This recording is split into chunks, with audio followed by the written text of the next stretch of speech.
Lord Merritt did not raise his voice. He had never needed to. He stood at the center of Ravensmoor's main hall, black walnut floors, portraits of men he had never met lining the walls, and he looked at the woman who had called herself Anne Webb, the way a judge looks at a document that does not add up. "You have been in this house for 3 months," he said. "You have sewn at my mother's frames and eaten at the servants' table and gone through rooms that were not yours to enter. And you are not who you said you were." He put his hand into the breast pocket of his coat. He took out something small, then he crossed the floor, took her right hand, turned it palm up, and set it there between her fingers. "Take this," he said, "and go." No one moved, no one breathed. Phoebe Sutton, who had introduced herself as Anne Webb of Brockville 3 months ago, with a letter of reference she had written herself, walked out of that hall with her chin level, and her fingers closed. She did not run. She walked the length of the east corridor. She reached the door of the small room she had shared with the under-housemaid. She got the door shut behind her, and only then did she open her hand and look at what he had given her. It was a thimble, silver, worn along the rim, the kind that had been used so many thousands of times that the engraving had softened at the edges. Not a household piece, too fine for that, and the wrong shape. She turned it toward the light from the narrow window. On the flat cap, 2 letters NS. Nathaniel Sutton. Her father. Phoebe sat down on the edge of the cot and stayed there for a long time. She had arrived at Ravensmoor in February with a carpetbag and a lie. The lie was necessary. She had understood that clearly enough before she ever packed the bag. You do not write to a lord and say, "My name is Phoebe Sutton. My father built this house and died in it, and your predecessor bought it from the man who cheated me of it, and I have reason to believe the original land deed is still somewhere in that library, and I would like to come and look for it." You do not say that. So she had said she was Anne Webb, daughter of a seamstress from Brockville, looking for a position, and she had excellent fine work, and Mrs. Fenn, the housekeeper, had taken one look at her sample stitching and said, "When can you start?" She had counted things at Ravensmoor, the way people count things when there is nothing else to hold on to. 14 steps from the servants' stairs to the linen closet, 41 panes of glass in the long gallery windows, 6 years since her father had died, 3 months since she had walked through the front gate with someone else's name. She had not found the deed. What she had found, in the bottom of an old deed box in the library, tucked behind a ledger that no one had opened in years, was the thimble. She had not taken it. She had only looked at it, turned it over, set it back. She had not known what to do with it. She had gone back to the sewing room and sat for an hour without threading a needle. Apparently someone else had found it after her. Lord Merritt had not shouted in the hall because he was not that kind of man. He was 33 years old and had been told since boyhood that control was a form of intelligence, and he believed it, and it had made him very difficult to read and very easy to underestimate. He had bought Ravensmoor 4 years ago from a solicitor acting for a man named Bernard Sutton, who had wanted the money more than the land. He had not known anything about the land except that it was good and the price was fair, and he had needed somewhere that was not England. He had a steward named Pelham who told him it ran well. He signed what Pelham put in front of him because Pelham had been there longer than he had. He had not thought to ask anything else. He had not known a woman had come into his house under a false name until Pelham had set a small piece of paper on his desk that morning and said very gently, "My lord, I thought you should know." The letter of reference she had presented was not from anyone in Brockville. Pelham had checked. What Pelham had not mentioned, and what Lord Merritt had not thought to ask, was how Pelham had come to have the thimble in his desk drawer.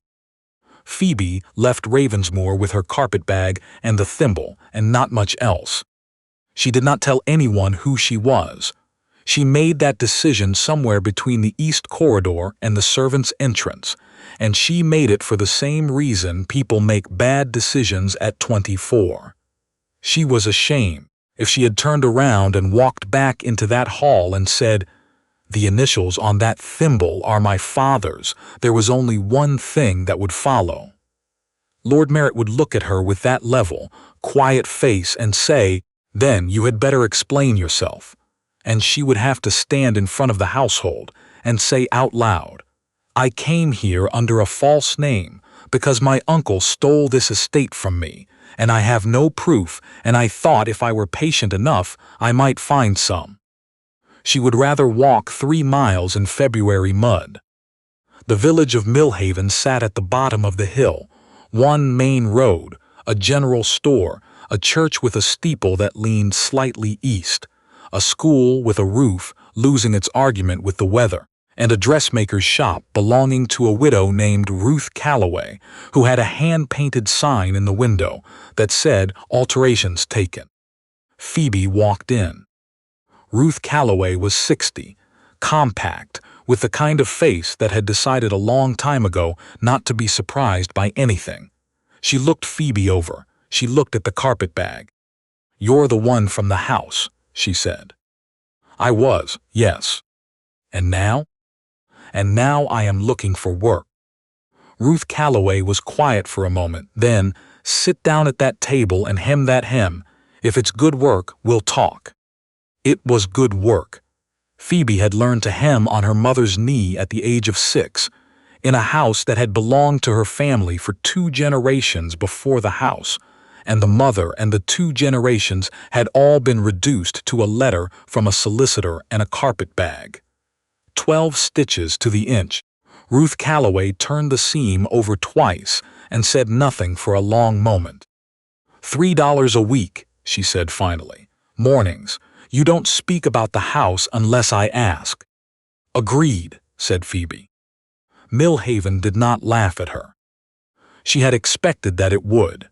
She had walked down that hill with her spine straight and her jaw set, already prepared for the sideways glances, and the particular Canadian politeness that can be colder than outright rudeness, because at least rudeness is honest. What she got instead was something she had not anticipated at all. The village was angry on her behalf. She did not understand it at first. She was braced for pity. What she received was the postmaster's wife pressing a jar of preserves into her hands on her 3rd day, saying only, "For your shelf, dear, it's a long walk back up in the cold." What she got was the schoolteacher, a young man named James Okafor, 26 years old, and drowning quietly under 33 pupils, and no help, stopping her outside the church one afternoon. "I've heard," he said carefully, "that you read well. I have no money to offer." "Thursdays and Fridays," she said, "after the shop, 4 o'clock." James Okafor stood in the road with his hat in both hands and looked as though the ground had done something unexpected beneath his feet. She was happier than she had been in years. That was the strange, confusing truth of it. She turned it over on the walk up the hill every evening. She had a chair in a dressmaker's back room, and 33 children who called her Miss Webb because nobody had told them otherwise, and she had not corrected them. She had $3 a week in a tin on a shelf. At the end of the 3rd week she took the tin out and counted $9, and she sat on the edge of the bed in the room Ruth had given her above the shop and laughed out loud at the ceiling. $9. She had been owed an estate and had never seen a cent of it. $9 that she had made with her own hands was worth more to her than every paper her uncle had ever signed.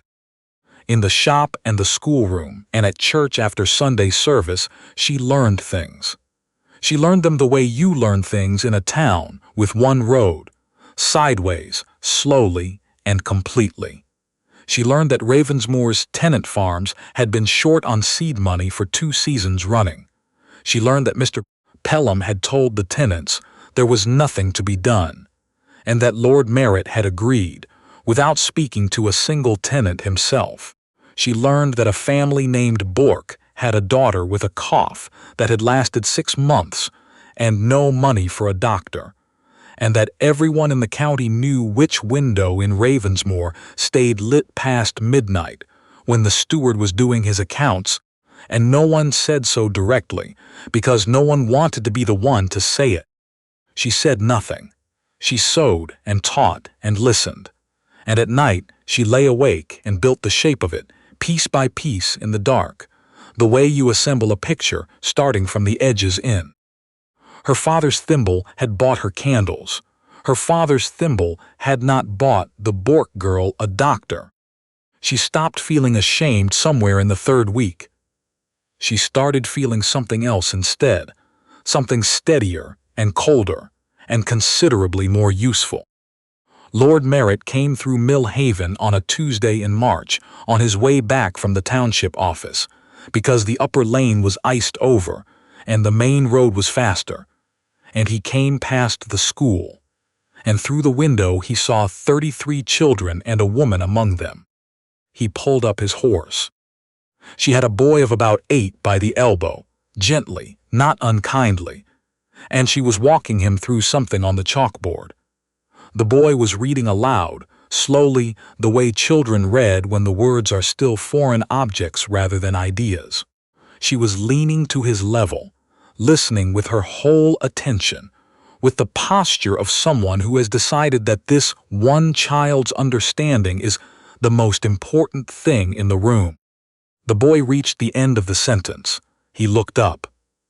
And the woman who was not Anne Webb laughed, genuinely, without thinking about it, and crouched down without any apparent concern for her skirt, and said something directly to the boy that made his whole face change.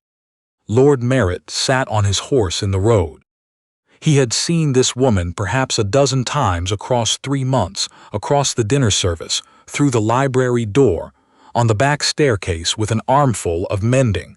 He had formed a clear idea of what she was, quiet, competent, and not who she claimed. He had not thought about her once, since the morning Pelham put the false reference on his desk. He had never seen her laugh. Something settled behind his ribs that he did not have a name for and did not examine. The children came out of the school at 4:30 and ran past his horse without a second glance. Phoebe came out and saw him. She did not flinch. She stood on the steps with a piece of chalk in one hand and looked at him directly, and he found, to his considerable irritation, that he was the one who had to speak first. "You are teaching," he said. "You told me to go," she said. "You did not tell me where." There was a pause. "Do you know," said Lord Merritt, "that the whole county has heard about this?" "I imagine they have," she said. "Is there something you would like me to stop?"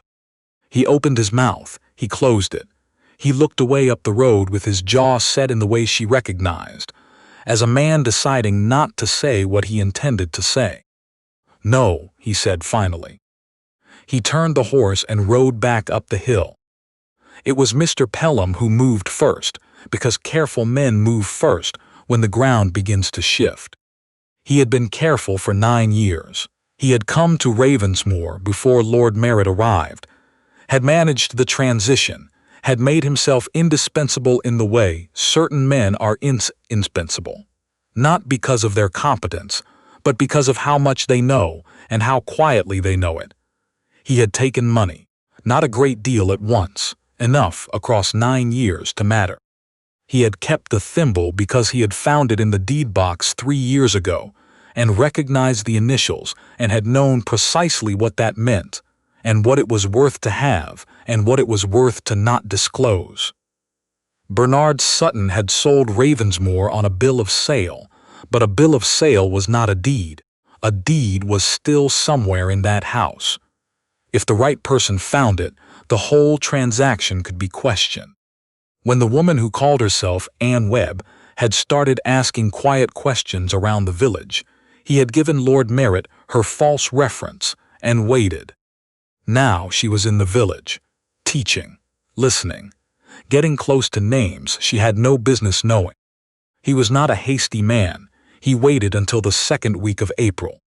On a Tuesday morning while Phoebe was at the shop, he went up the back stairs to the room above the dressmakers and went through it with the careful attention of a man who knows exactly how things look when they are meant to be found. He put $40 in notes inside her carpetbag, folded between 2 layers of spare cloth where a woman keeps things she means to protect. He set a half-written letter on the small table by the window, because unfinished letters are always more convincing than finished ones. It was addressed to the law firm in Toronto that held the original deed. It said, "I have located the document you require. I can have it removed from the house within a fortnight. Name your price." He walked back to Ravensmoor and waited. They found the money at 8 o'clock that evening. Lord Merritt came himself, with Pelham at his shoulder, and Ruth Calloway standing in the doorway of the room with her arms crossed and her face doing something that was not quite disbelief and not quite fury. Phoebe stood in the center of the room. She looked at the carpetbag. She looked at the letter on the table. She looked at Lord Merritt's face and understood, with a clarity that went through her like cold water, exactly what had happened and exactly how it looked and exactly what he was going to say. "This is not mine," she said. "The bag is yours. The money is not." He held up the letter. He did not shout. "I am going to ask you to explain yourself," he said, "and I am asking once." She looked at the address on the letter. She thought, "Now, tell him now. The deed, the thimble, your father's initials, all of it. He is angry, but he is listening." She opened her mouth. Pelham said very quietly, from behind Lord Merritt's shoulder, "She came here under a false name, my lord." And she watched the door close behind Lord Merritt's eyes before she had said a single word. "Go," he said, "by morning." Ruth Calloway sat across the kitchen table from her afterward and said nothing for a long time. Then, "You're going to tell me." "Yes," said Phoebe, "I am." She told her everything. Her father, Nathaniel Sutton. The house he had built when he came to this country with nothing but a particular kind of stubbornness that her mother had always called impractical, and he had called optimism. The uncle who had filed a fraudulent bill of sale 6 years ago, when Phoebe was 18, and had nothing and no one to contradict him. The deed she had come looking for, the thimble. She set it on the table between them. Ruth Calloway looked at it for a long time. She picked it up. She read the initials. She set it down. "N.S.," she said. "Nathaniel. He built the church tower in 1869. Did you know that?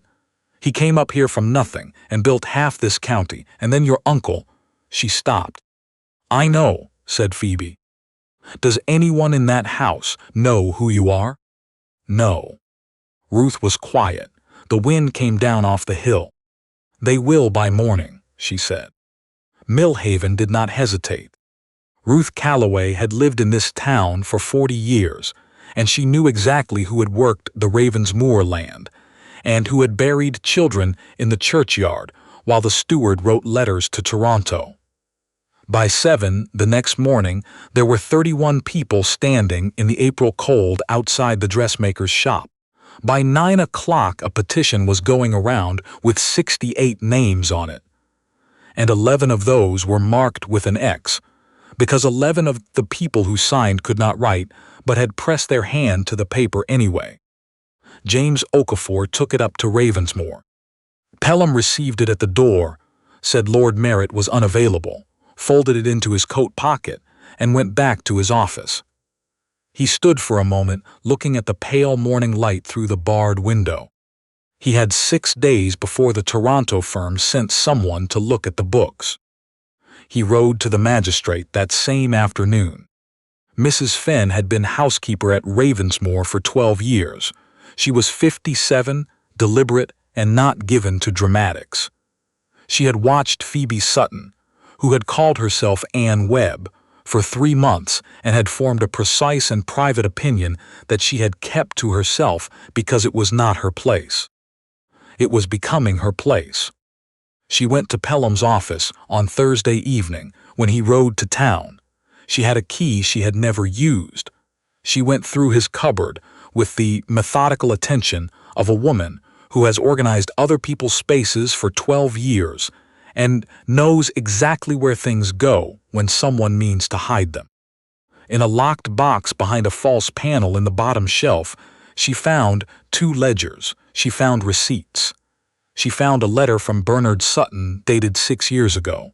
She found, wrapped in brown cloth beneath all of it, a folded document with a provincial land registry stamp from 1871.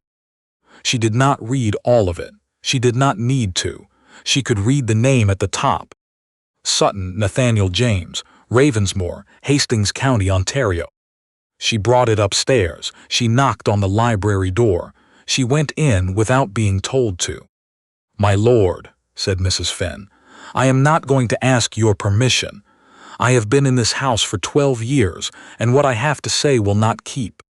She set everything on the desk in front of him, both ledgers, the receipts, the letter from Bernard Sutton to Pelham, the deed. "Mr. Pelham's cupboard," she said. The lock was not a difficulty. He did not speak. "She carried her own water up the back stairs from the first week," Mrs. Fenn said, "because she would not ask the kitchen girls to do it twice. She sewed for 33 children for nothing and walked 6 miles a day in February mud, and she never, not once, said one word against this household to any living soul. I want that known before anything else." She went to the door. "That document has that girl's father's name on it," she said, "and Mr. Pelham knew what it was and kept it in a box for 3 years. You may draw your own conclusions about everything else." She shut the door behind her. Lord Merritt read the deed 3 times. Then he read Pelham's second ledger. He read it the way a man reads something he should have looked at years earlier and did not, which is to say slowly, and with a quality of stillness that is not calm. 9 years. The figures in the second ledger did not match the figures in the first, and the difference was not small, and once he was actually looking, without the comfortable assumption that a trusted man handles trusted things. He could follow it clearly. He found the thimble in the box as well, after the ledgers. He sat with it in his palm for a long time. N.S. Nathaniel Sutton. He had put a woman out of her father's house in February mud and told her to go. The steward who had told him to do it had been sitting on proof of her identity for 3 years. He was a long time with the fire. Then he did the first genuinely clear-headed thing he had done in 4 years. He put both ledgers and the deed and every receipt inside his coat, went to the stable himself, saddled his own horse, and said nothing whatsoever to Pelham, who was at supper and did not know the box had been opened. He rode to Millhaven. Ruth Calloway opened the door in the dark and looked at him without particular surprise. "Is she here?" he said. "She's here. I would like to speak with her." Ruth Calloway held the door and did not move. "She is not obligated to speak with you," she said. "I want that understood before you come in." "Yes," he said, "I know that." Phoebe was at the kitchen table with her hands around a cup that had gone cold. She looked at him when he came through the door and did not stand. He set the deed on the table in front of her. He set Pelham's ledgers beside it, the receipts, the letter from Bernard Sutton to Pelham discussing what to do with the document and how much to charge for its continued disappearance. He sat down across from her, which was not something a lord in good standing did in a tenant's kitchen, and he said, "I read all of it. I want you to hear me say that." She looked at him. "Pelham knew who you were," he said. "He found the deed 3 years ago and said nothing. He brought me your false reference because he wanted you out of the house before you found it. Everything he told me about you was in service of protecting his own position. He paused. I believed him because I had believed him for 4 years, and because believing him required less of me than reading the books myself. Phoebe was quiet for a moment. You put me out in April mud, she said, in front of Mrs. Fenn and the kitchen girls. Yes. Without asking me a single question. No, he said, I did not ask you one. The fire settled in the grate. Somewhere above them, the old house made the sound old houses make in a wind coming off the lake. What are you going to do? She said. I am going to the magistrate tomorrow morning, he said.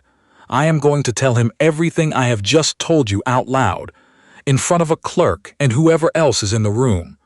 Pelham's fraud, the deed, the money he has taken from this estate for 9 years, and the fact that I dismissed you on false evidence without asking you a single question. He looked at the table. I am not asking you to come. I am not asking anything of you. I am going because it is what happened, and you were accused in public, and there is no version of honesty that lets me stay quiet about it. Phoebe looked at the deed between her hands. Nathaniel Sutton, Ravensmoor, her father's name in registry ink, 60 years old and perfectly legible. The house he had built when he came to Ontario with nothing, and the particular kind of stubbornness that looks like foolishness until it doesn't. Then I will come with you, she said. The township courthouse at Belleville was full on the morning of the 10th of April, because word travels in Hastings County, and Ruth Calloway had hired a wagon, and 15 people from Millhaven had come down the road before dawn. Phoebe came in from the side door in the same coat she had arrived in February, with the thimble in her pocket. Lord Merritt stood at the front. He had brought his solicitor and both ledgers and all the receipts, and the deed and the letter from Bernard Sutton. And when the magistrate asked him to state his business, he stated it without elaboration. His steward had defrauded the Ravensmoor estate of 9 years of income. His steward had concealed a land deed proving the estate had been sold under a fraudulent bill of sale. His steward had planted evidence to have an innocent woman removed from the premises. And you, said the magistrate. I signed what was put in front of me for 4 years without reading it, Lord Merritt said. I dismissed a woman on false evidence without asking her a single question. I would like both of those things on the record. Pelham was arrested at Ravensmoor that afternoon in his office with a packed trunk and a considerable sum sewn into the lining of his winter coat. The fraudulent bill of sale was struck from the registry by noon. They came out of the courthouse into cold April light, and there were perhaps 40 people in the yard, and Ruth Calloway was not crying, and the 3 women standing beside her were definitely not crying either, and James Okafor was there with his hat in both hands, looking as though he had been holding his breath for a week. Lord Merritt stopped a careful distance from Phoebe on the steps. I am not going to ask anything of you, he said. The solicitor's fees are paid. The fraudulent sale is struck. What happens with the deed is yours to decide. He looked at the road. Ruth Calloway has made clear that you have a home in Millhaven as long as you want one. Phoebe looked at him. He was thinner than he had been in February. His coat had a button missing on the left cuff. Someone who was not her had wrapped his right hand in a bandage that was already coming loose. A rope burn, by the look of it, the kind you get when you are doing something quickly that should have been done carefully. And she thought, he did something with that hand, and he had no one to do it properly. You sold the Edinburgh horses, she said. He blinked. Last week, to cover the tenants' back rents that Pelham had been diverting. The Bork girl needed a doctor. She has one now. Phoebe looked at the deed in her hands. I am not giving up the deed, she said. I know. I am not forgiving the fraudulent sale. The estate was my father's and it is mine under law, and I will not pretend otherwise to make any of this simpler. I understand. But there are 33 children in that school, she said, and the Bourke tenants and 11 families who have worked that land for 2 generations, and I am not interested in making a point at their expense. She looked up. I want the tenants to have their leases in writing. 30-year leases, rent fixed, repairs included. I want the books opened every quarter to a solicitor of my choosing. I want the deed registered in my name and held in trust. And I want you to learn to read your own accounts, because my father built that house with his hands, and I will not watch it run into the ground again by a man who signs papers without looking at them. Lord Merritt was quiet for a moment.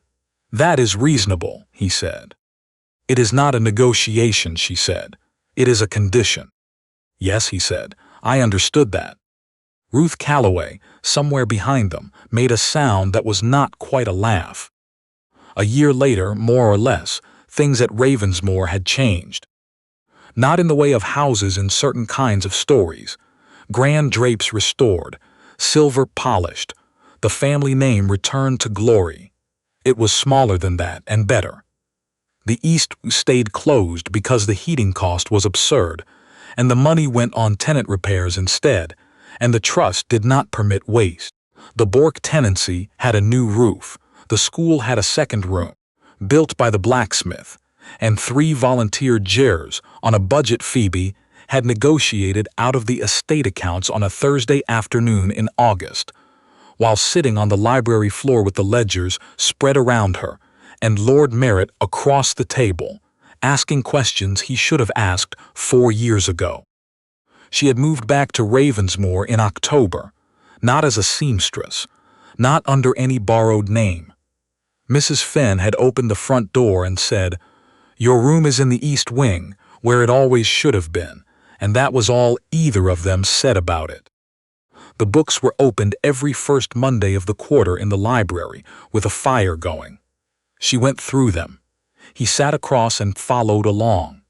They argued about the timber estimate for an hour one November morning, and Mrs. Fenn brought tea in twice, and later mentioned in the kitchen that she had not heard laughing come out of the library since the old Sutton days, and that she didn't know what to make of it, and did not intend to try. There was a timber merchant from Montreal who came in December. He was shown into the main hall and found a woman in a practical dark dress on the floor, with a land survey spread out around her and a pencil in her teeth. He waited politely for someone with more apparent authority to appear. "You'll be Mr. Arsenal," said the woman on the floor. "Come and look at this."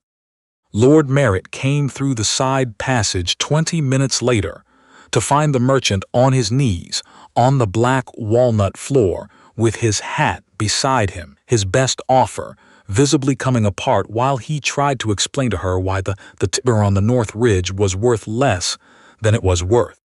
Lord Merritt looked at the pencil marks on the survey, the small certain marks she made when she had already decided something and was verifying it a 4th time. "Mr. Arsenal," he said, "my wife is the one you need to speak with, not me." He sat down on the floor beside her and asked her what she had found, and the merchant looked at both of them with the expression of a man who has come expecting one kind of house and has slowly understood it is exactly the right house, only not the kind he planned for. The thimble sat on the mantelpiece in the library now, inside a small glass case Phoebe had found at a market in Belleville and paid 3 cents for. On a card in her own handwriting beneath it, N.S. Ravensmoor, 1871. He came here with nothing and thought that was enough to start. Guests always ask about it. It was the plainest thing in the room, and it had the best position in the room. And Lord Merritt always told them it had belonged to her father, which was true, and which was all he ever told them. And Phoebe had never once corrected him in front of company, though she generally had to look somewhere else when he said it. She did not think he minded.